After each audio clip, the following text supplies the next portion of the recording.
and further postponing investment. It does, however, allow them to move assets more readily to the United Kingdom when nothing seems to be appearing down the line. The UK is heading for an existential choice. It's either going to revoke Article 50 or head for a no-deal catastrophe, and we have to get our heads around that one fairly quickly. They are going to be the choices. But the Brexit promises have been reduced by the Prime Minister to a sort of a jam tomorrow. It's not even jam tomorrow, Mr. Speaker.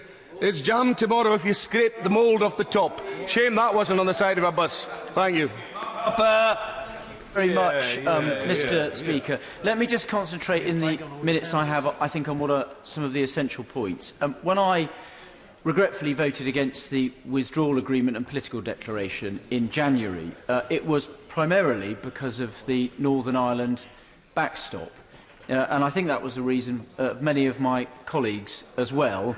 When we voted in favour of the Brady Amendment 2 weeks ago, I think we demonstrated that if the Prime Minister can secure movement on the backstop, the House specifically did vote to replace, argued that we should replace the backstop, then she could get her withdrawal agreement and political declaration through the House. And I want the Prime Minister to have the opportunity to do that. But we have to face some facts. In negotiations, the other side often doesn't move until the end point, and I listened carefully to what the shadow Brexit secretary said about his, I think he chose the 13th of March as his line in the sand. But if there is going to be any movement on a deal, it's going to have to be signed off by the European leaders at a council. There are only two opportunities in the diary. There's an informal summit of the EU and Arab League at the end of February, in Sharm el-Sheikh, and then there's a European Council on the 21st and the 22nd of March. And I'm afraid it's my judgment, particularly now that we've got another set of debates in this House on the 26th and the 27th of February. I'm not going to give way to my honourable friend, because I think Mr. Speaker is very keen to get everybody in, or get some more people in before the wind-ups. Or we're going to have to go to the European Council on the 21st and the 22nd, because we've got this debate on the 27th, which my right honourable friend referred to, I don't see any prospect of the EU now moving before that council meeting. Now, I know that is uncomfortable and I know that is difficult, but negotiations, that is how they work. And we might wish they worked differently, but that is how they work. And our job as members of Parliament is to get the best possible agreement that we can get, not for ourselves, but for our constituents, in order that we can leave the European Union in an orderly way. That is my preference. So I think we're going to have to give the Prime Minister a chance to do it. If we in this House choose to frustrate that, she isn't going to come back with a meaningful change to that deal, and we're not going to get it through this House. And then we're going to have to face a choice I don't want to face, between leaving without an agreement or not leaving at all. Because all this stuff about delay, I think we should be honest about it. There are many people who back delay who really mean not leaving ever, and there are some other people who think you can avoid the choice. And I don't think you can, but I would prefer to have an agreement. The final thing I would say, Mr. Speaker, in my last minute, is it's also worth saying in the debate about deal or no deal that actually the Prime Minister and the Cabinet's withdrawal agreement and political declaration isn't really a deal in the normal sense of the word. All it does is give us a couple of years where, admittedly, things stay the same. That might be welcome for business, but it gives business no certainty at all about what comes afterwards. And I think what is to be recommended in the Malthouse Compromise is, if we can replace the backstop with a free trade agreement, a backstop which would be acceptable even if it were a permanent solution, that actually gives business certainty from this spring about a baseline, that they would know that in the future, whatever happened, they would have a free trade agreement, and I think that would give business certainty to invest and create jobs and be successful in our country. And that is what I urge my right honourable friend, the Prime Minister, to do, and I urge my colleagues to give her the opportunity to do so and reject all the amendments on the order paper today. Wilson. Can I first of all welcome the assurances that the Minister has given in a very clear way from the dispatch box at the beginning of this debate, that first of all the Government will stick to the 29th of March date for leaving the EU. I think it's important to do that. It's important from the point of view of, first of all, giving the Prime Minister the leverage which he needs in negotiations. I know we've had many people who have pooh-poohed this today, but many ordinary people outside wonder what kind of idiots we are here in this House if we think that it is wise to send someone in to negotiate and at the same time say to them, and by the way, you're not allowed to walk away from those negotiations. Ordinary people on the street understand the importance of that, and I think that to give the Prime Minister the best chance, we have got to stick to that particular date. I think secondly, it also removes the element of uncertainty. If we leave this open-ended, then businesses will not get the certainty that they require because they don't know what the future is going to be. And indeed, the shadow spokesman, when he talked about extending Article 50, he talked about going to the beginning of July. Well, that's another date. I mean, we either decide that we have a date or we don't. The second thing that I was pleased with that the Minister said was that the Government is seeking an alternative, and especially an alternative to the backstop. And I know the member for Rushcliffe said that the backstop is of no consequence. It's of great consequence. The backstop, and the EU have confirmed it this week, would lead to Northern Ireland having to be aligned regulatorily with the rest of the EU and part of the customs union. And they spelt out the consequences of that. That would mean systematic checks on trade between Northern Ireland and GB at ports and airports. Now, that to me rips up the union. It hurts the Northern Ireland economy, and it is certainly of consequence. The second thing, of course, is, well, I don't want to give away because other people do want to speak. Well, I'll give way to the member. Yeah, okay, yeah. All resolved is the whole of the UK stayed in the customs union and had the same regulatory alignment. Why doesn't he accept that? But the whole point is that Northern Ireland would now be treated separately from the rest of the United Kingdom. That damages the union. And I think the second point is that the withdrawal agreement limits our ability to have a future trade arrangement which suits us in the future, because of course that becomes, and the EU have made it quite clear, it will become the basis of the future trade arrangement, and that of course includes keeping us within the customs union and within the single market, and that I don't believe is good for the United Kingdom. It's been said, well, what is the alternative? And the EU will not move because there is no alternative. First of all, I think that's a wrong way to approach negotiations. The other side are not going to move, so we have to just give in to them. But secondly, there are alternatives. And the alternative to the Irish border has already, first of all, there's alternatives in place. We collect taxes every day across the Irish border. Michel Barnier has promised us and promised the Irish government that in the event of no deal, he has an alternative. He has a study group working on it. That he will have paperless checks and he will have decentralised monitoring of trade.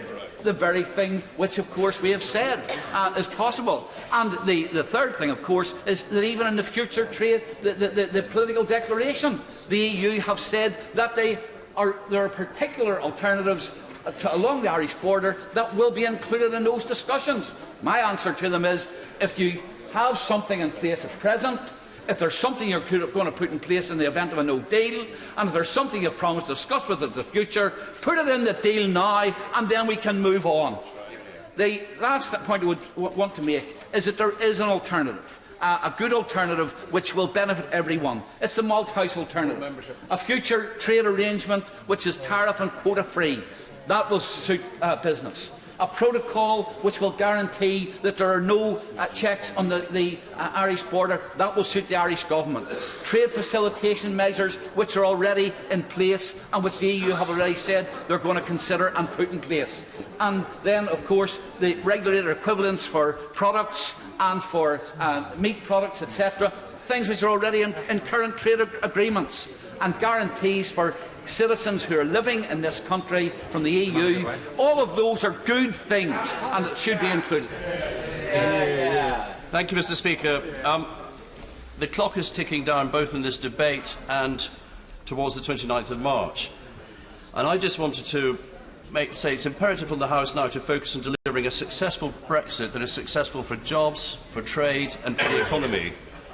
But it's also, I come from a a line where we must deliver a successful, despite what we might hear from the other side of the House, a successful Brexit for Scotland. And many organisations in Scotland support the PM's deal, the Federation of Small Businesses, the Scotch Whisky Association, the National Farmers Union, Scotland, and the Scottish Fishing Federation, despite all that we may hear. And it's because they, like business, want certainty. I supported the meaningful vote, and I supported the Prime Minister's deal because, despite in my speech making it very clear that I had reservations, particularly about the backstop, where I would like to see an end date, in any business negotiation, if you don't have an end date on a suspensive condition, you don't ever deal with it. You always put that to one side and then deal with the things that are more important. And I feel an end date to the backstop is important. But as a unionist and as someone who doesn't want a second referendum, I could support it. I'd further add that in business, when you're negotiating, you don't take things off the table. And for that reason, although I don't want no deal, I equally understand that we must not weaken our hand. And in the spirit of being equal, I would say to the purists in our party that the referendum result was close. It was 52-48. And there is a mood in this House which is against no deal, and I would implore upon them to proceed with caution. As has been said before, in trying to win the match 7-0, they may well lose it 4-3. Because as a nation, we need this debate to move on. No longer should it be about should we stay or should we go. It's now about how do we embrace the opportunities that freedom from the EU will give us. So, Mr. Speaker, I say to all sides of the Leave Remain argument, for the good of the economy, which is the driver for all that we hold dear in terms of public services, please, let's move forward. The Prime Minister has said that we must hold our nerve. Well, I would say to my fellow Leavers, if you definitely want to leave on the 29th of March, you not only have to hold your nerve, you also have to hold your nose and vote for her deal. Thank you. Tom Brake. Mr. Speaker, when I came into the chamber earlier today, it was in business questions, and the member for Coventry North East referred to Robot Day, and I thought it was a reference to the Prime Minister or ministers responding on the subject of Brexit, repeating the same mantra again and again. In fact, it's an event in Coventry which, of course, I welcome on the 9th of March. Now, there are two things that I think we need to do today. One is to rule out no deal. Now, many members here have given a large number of examples. I will just add one as to why we should rule out no deal. All of us, I suspect, have an EHIC card. Now, what people need to be aware of is that if we crash out of the European Union on the 29th of March, what the UK has to do is to negotiate 27 bilateral agreements with each and every single EU country to ensure that the healthcare continues. And members will probably not be surprised to know that the UK has so far not managed to negotiate a single of those bilateral deals. So if you've booked your holiday in the European Union after the 29th of March and we're in a no-deal scenario, you need to think very carefully about taking out travel insurance. Now, the bad news there is that when we contacted 7 of the largest travel insurance companies, of those 7, only 2 were able to guarantee that their policies were valid in a no-deal scenario. So that's just one example. There are many, many others as to why we should not be pursuing no deal, and of course there are many government ministers who have described in the most colourful means possible the impact of no deal, reinforcing that point. And if any other evidence is needed, I met the CEO of one of the largest construction companies yesterday, UK construction companies, who was saying that they have lifts coming to the United Kingdom, they have specialist cladding coming to the United Kingdom, and they have absolutely no idea what is going to happen in relation to the tariffs that apply to those goods at the point they get to the United Kingdom. The second thing, I won't give way, the second thing that we need to do today is really come out very strongly in favour of a people's vote. And I'm going to throw down the gauntlet to all the parties and individual MPs to finally demonstrate their courage and commitment to a people's vote and back the amendment that we will table on the 27th of February so that we can finally press this matter to a vote. I'm very pleased that today, although our amendment wasn't chosen, that we did secure support from both the SNP and from Plaid, and I welcome that. But if we're going to be doing this again on the 27th of February, I do hope there will be much greater level of support. And I'm very pleased, just to finish, Mr. Speaker, to say that I'm very pleased that the Leader of the Opposition has arrived in time to hear me make that point, because, of course, on the 27th of February, I and the overwhelming majority of his party members and the overwhelming majority of young people and the overwhelming majority of his supporters will want him to be supporting that amendment too, and of course I look forward very much to that, Mr. Speaker. Thank you. Jenny Chapman. Thank you, Mr. Speaker. It's a privilege to follow on from these excellent contributions from the members for Aberavon, Rushcliffe, West Dorset, Normanton, Pontefract Castleford, Meriden, Wallasey, Cardiff North, Birmingham Erdington, Beaconsfield, Wirral South and Bishop Auckland among the finest speeches. I would encourage every member here to heed the words of my honourable friend, the member for Wallasey. She warned of the degradation of our national political debate when loose talk of treachery and betrayal leads directly to threats against members of this House. We must do better, and today, Mr. Speaker, I think we have. But we do need to be honest with ourselves. We are no closer to breaking an impasse that simply must be broken, because we're voting on a government motion that is divorced from reality and which is oblivious to the gravity of the situation that we find ourselves in. There are just 43 days to go until March the 29th, and as the member for Leeds Central said, British exporters and importers do not know what tariffs and regulatory checks they will face in just 44 days' time. Those living on the border between Northern Ireland and the Republic have no idea if that border will be maintained in 44 days' time without the symbol of division that is physical infrastructure. Businesses, local authorities and vital public services do not know whether in 44 days' time the disruption at ports will be so severe that it will become difficult for them to access the goods that we all rely on. And as my right honourable friend, the Shadow Secretary of State said, it is already affecting business behaviour and investment, sometimes irreversibly. Some say that if no deal were to come to pass, it would create a state of national emergency, and that is true enough. But the reality is that there is already so much uncertainty, creating so much anxiety, that we are close to a national crisis now. And it is a crisis of the Tory party's making. And how are we, as a Parliament, asked to respond to this crisis? We are asked to note that discussions between the UK and the EU on the Northern Ireland backstop are ongoing. It might also be worth noting that those discussions have so far consisted of the EU stating that they're not prepared to reopen the backstop, a backstop the Prime Minister had already agreed to, and which she told this House was an inevitable part of any withdrawal agreement. She told us this before voting against it on January the 29th in order to placate the extremists on her backbenches. Which brings me to the next absurdity in the motion before us.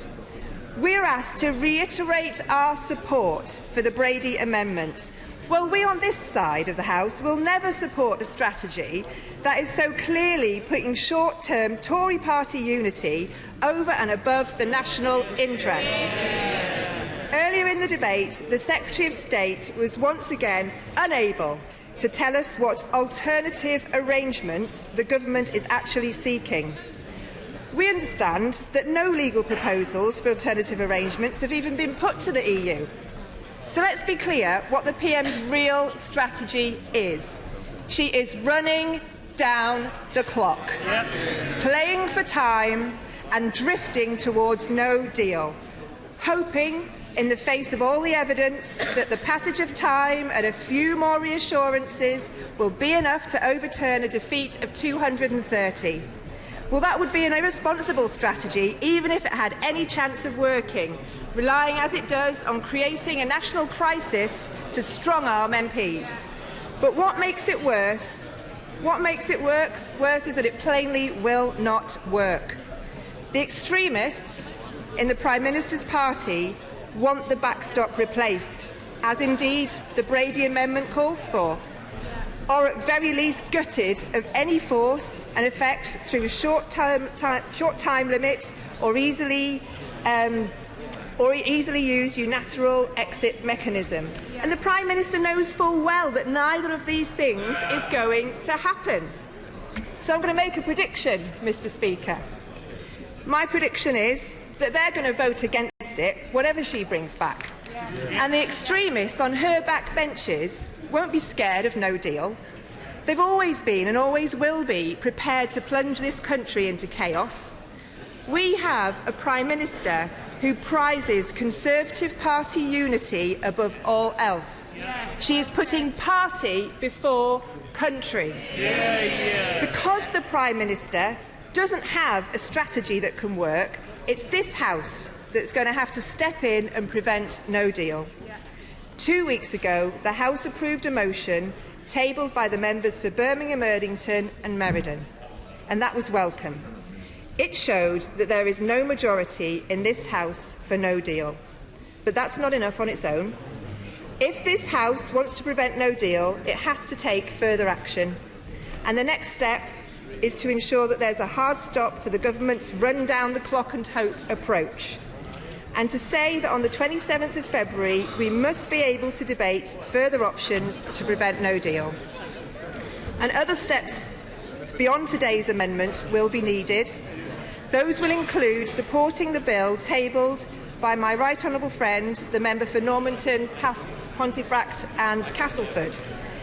Anyone who genuinely opposes no deal can see that, if no deal is in place, an extension by mid-March is unavoidable. There are quite a lot of noisy men whittering away to each other and not listening to the honourable lady who's replying to the debate. Be quiet. Remember your manners. Jenny Chapman. Mr. Speaker, I'm grateful. An extension might buy more time, but ultimately this House also needs to be able to debate and vote on the credible options to prevent no deal. And we are clear what those options are. Either a close economic relationship that includes a customs union and close alignment to the single market, and this option was set out in the letter written by the Leader of the Opposition to the Prime Minister and welcomed by European leaders as a serious and credible way out of the impasse. Or, if the Prime Minister digs her heels in and continues to pursue a failing and undeliverable strategy, a public vote in order to prevent no deal. I will finish, Mr. Speaker, with reference to the member for West Dorset. He said, if the Prime Minister and the Government continue to fail to lead, this House will step in, fill the void and lead in its place. Call the Minister, Chris Eaton-Harris, to reply.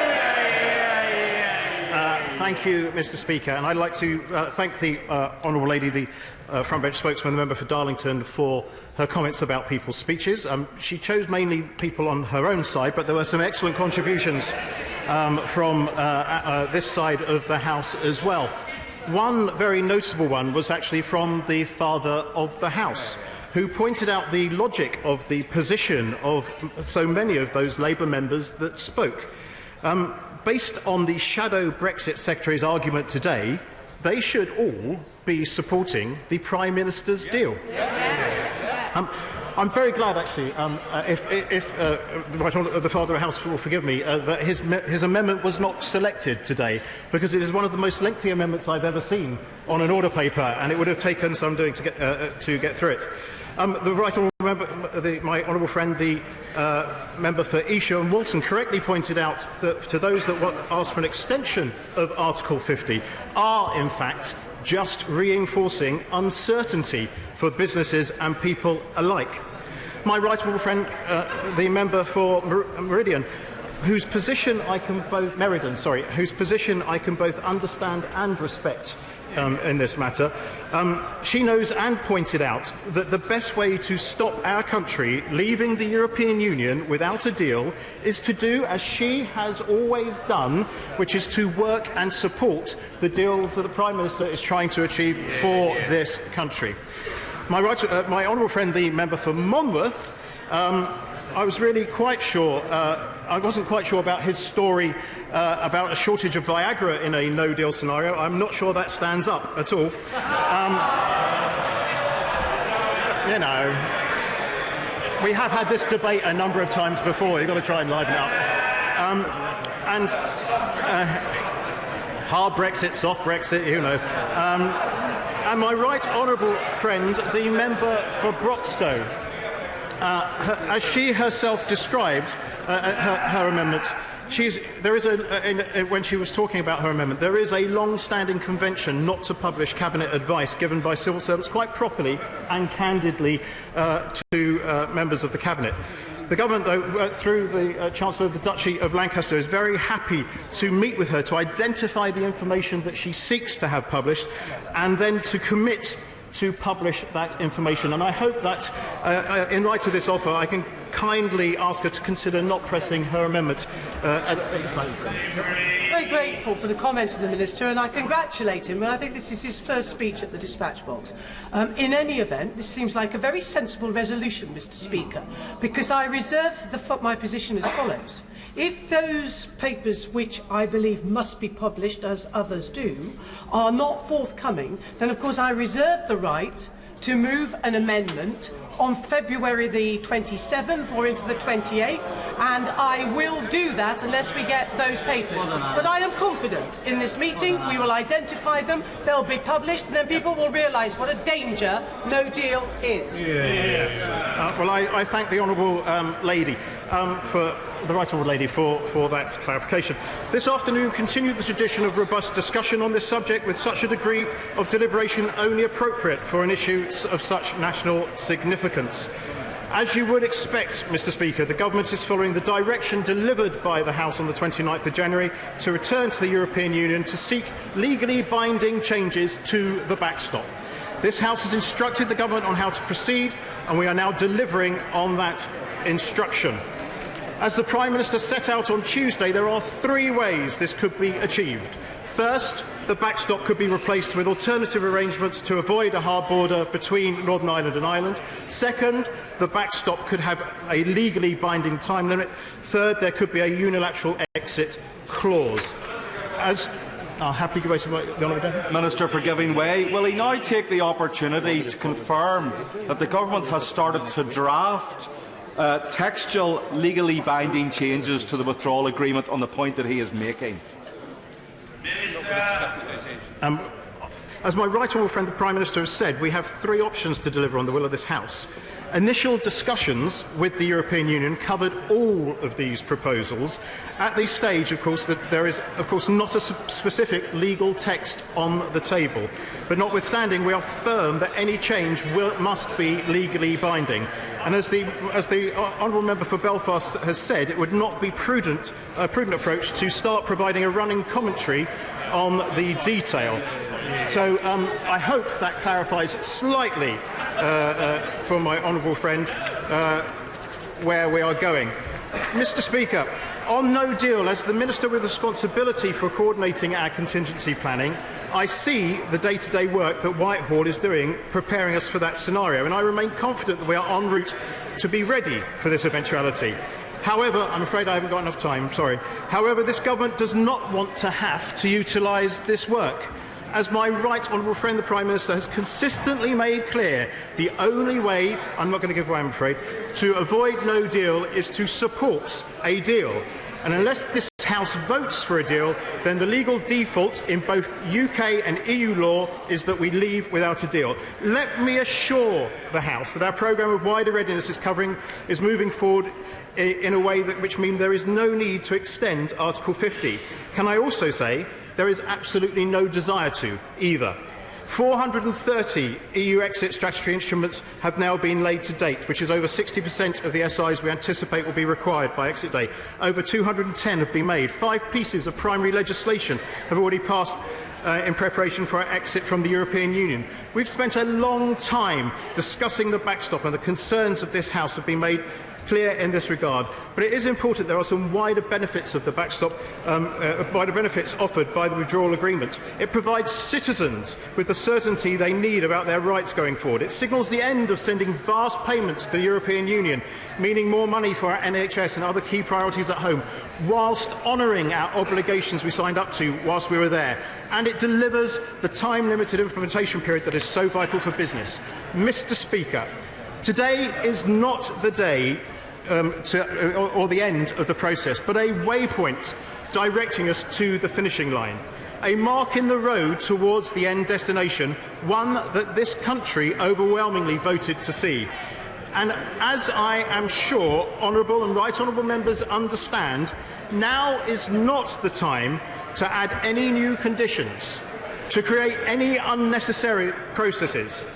Now is the time, Mr. Speaker, to allow our Prime Minister to finish the job she is so diligently doing and get this deal over the line, and I ask all honourable members and right honourable members to support the government in this tonight. Order. I'm grateful to the Minister. I begin by calling the Leader of the Opposition to move the Amendment A that stands in his name. Mr. Jeremy Corbyn. I formally move Amendment A, Mr. Speaker. The question is that Amendment A be made. As many as I've had opinion say aye. Aye. Of the contrary, no. Aye. Division! Clear the lobby!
Order. The question is that Amendment A be made. As many as other opinions say aye. Aye. Of the contrary, no. The tellers for the ayes, Thangham Debonair and Jeff Smith. Tellers for the noes, Joe Churchill and Paul Maynard.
Lock the doors!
to the right, 306, and the noes to the left, 322.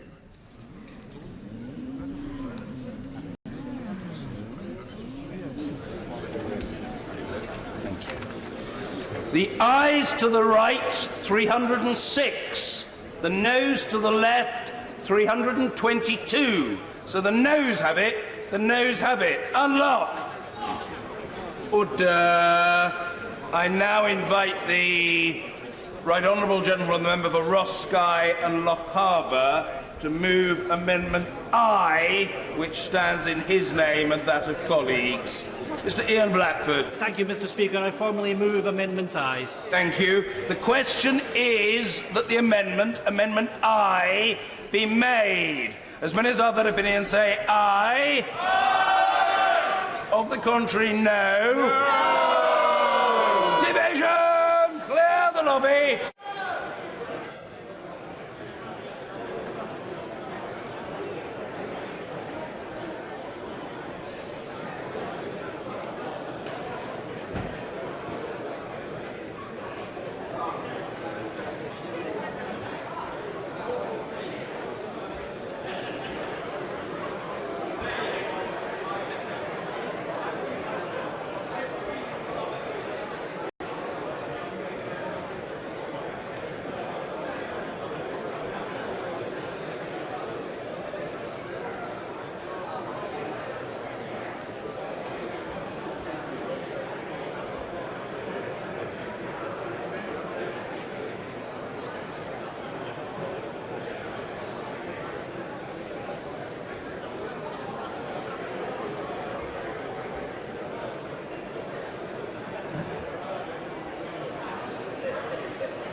Order. The question is that Amendment I be made. As many as are of that opinion say aye. Aye. Of the contrary, no. Tell us for the ayes. Marion Fellows and David Linden. Tell us for the noes. Joe Churchill and Paul Maynard. Sorry.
Lock the doors!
Order! Order!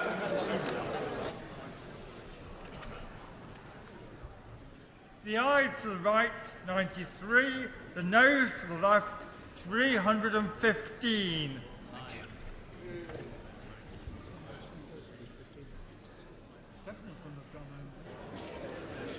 The ayes to the right, 93. The noes to the left, 315. So the noes have it. The noes have it. Unlock. Thank you. Order. I understood from the Right Honourable Member for Broxtow's exchange with the Parliamentary Under-Secretary of State for exiting the European Union that the Right Honourable Lady was not minded on this occasion to move her amendment, that is to say, Amendment E. Is my understanding correct? It is, Mr. Speaker, on this occasion, but I'm sure we can sort it all out. Thank you.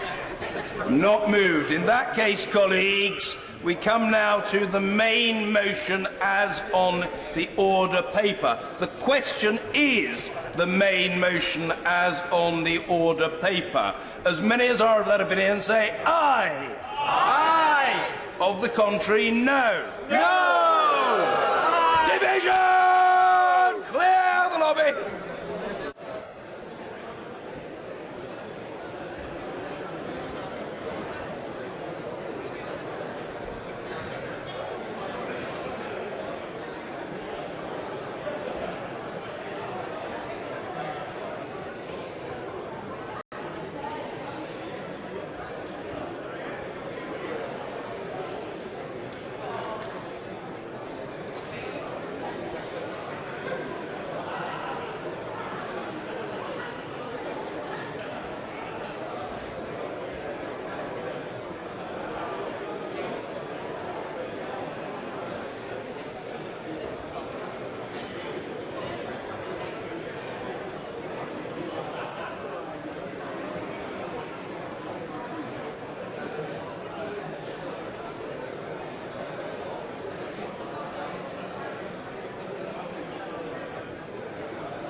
Order. The question is the main motion as on the order paper. As many as are of that opinion say aye. Aye. Of the contrary, no. No. Tellers for the ayes, Joe Churchill and Paul Maynard. Tellers for the noes, Thangham Debonair and Jeff Smith.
Recount.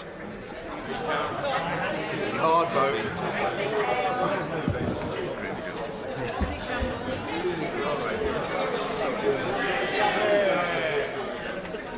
Well, we'll try again. Order! Order! The ayes to the right, 258. The noes to the left, 303.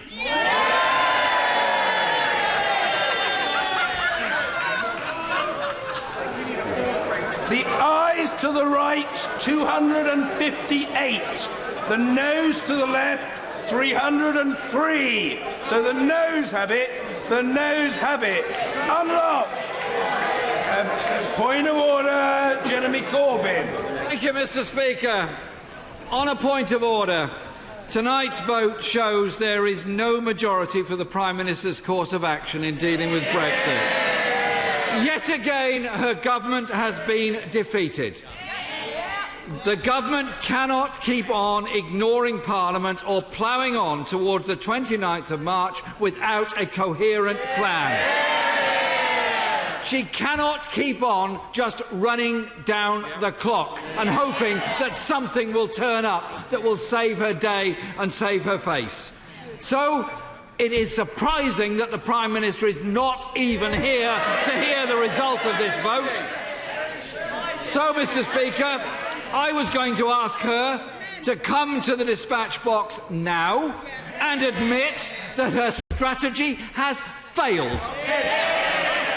And come forward, bring forward to the House a coherent plan that can deal with the stresses and anxieties that so many people all over this country are feeling, that can be brought to this House so that we can make some progress forward together to bring people together and prevent the catastrophe of a no-deal exit on the 29th of March. It's surprising, as I said, Mr. Speaker, the Prime Minister is not here. Is there some way by which you could encourage her to return to the dispatch box and tell us what her plan actually is?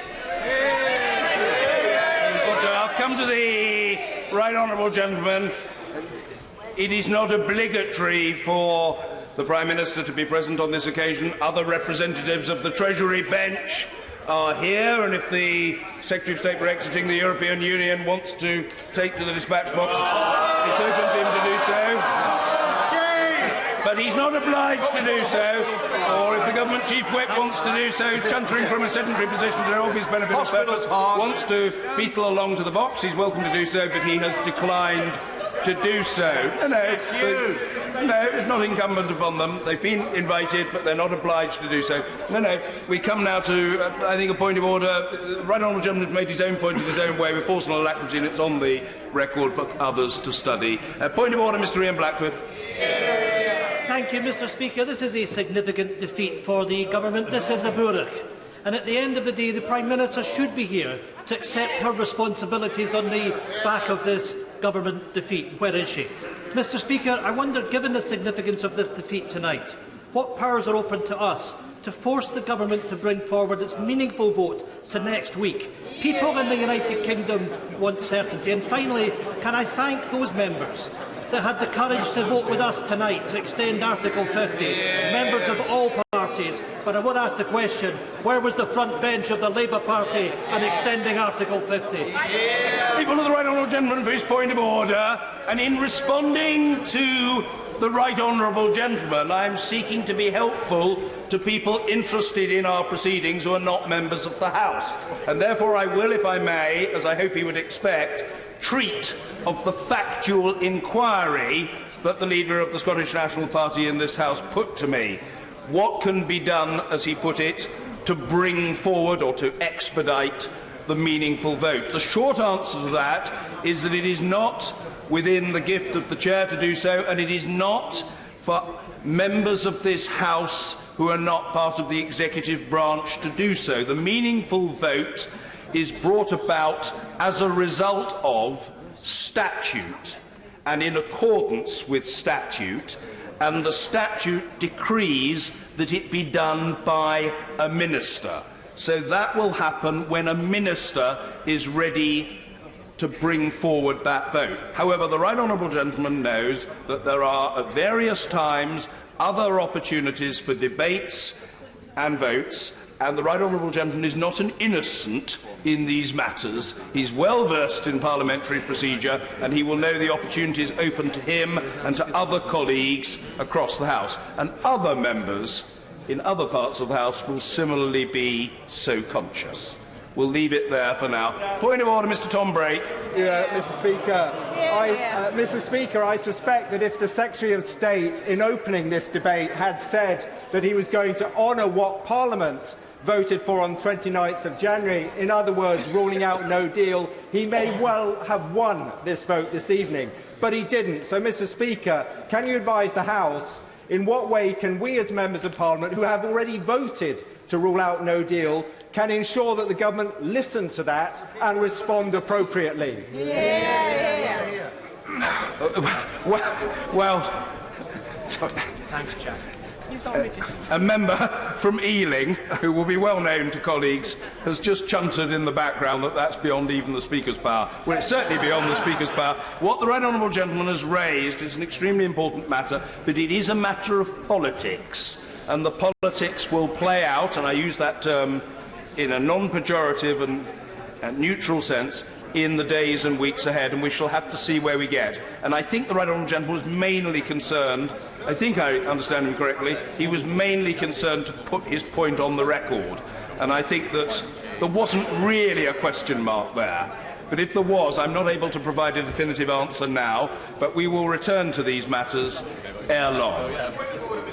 Yes, indeed. Point of order, Mr. Steve Baker. Speaker, what we do know tonight is that there is a majority in this House for replacing the backstop with alternative arrangements, and that what rests upon that majority is what's known as the Malthouse Compromise. Is there any way to put on the record that the government should adopt that compromise and enjoy a majority for it?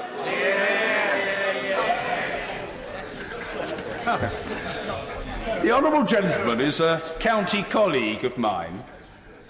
That is a truly monstrous abuse of the point of order procedure, as the puckish grin on the face of the honourable gentleman demonstrates he is perfectly well aware. He has made his own point, he's found his own salvation.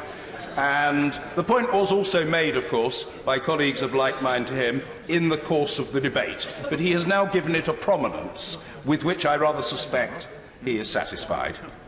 We'll leave it there for now, and I hope there are no further points of order. There's an Arsenal match on television very soon.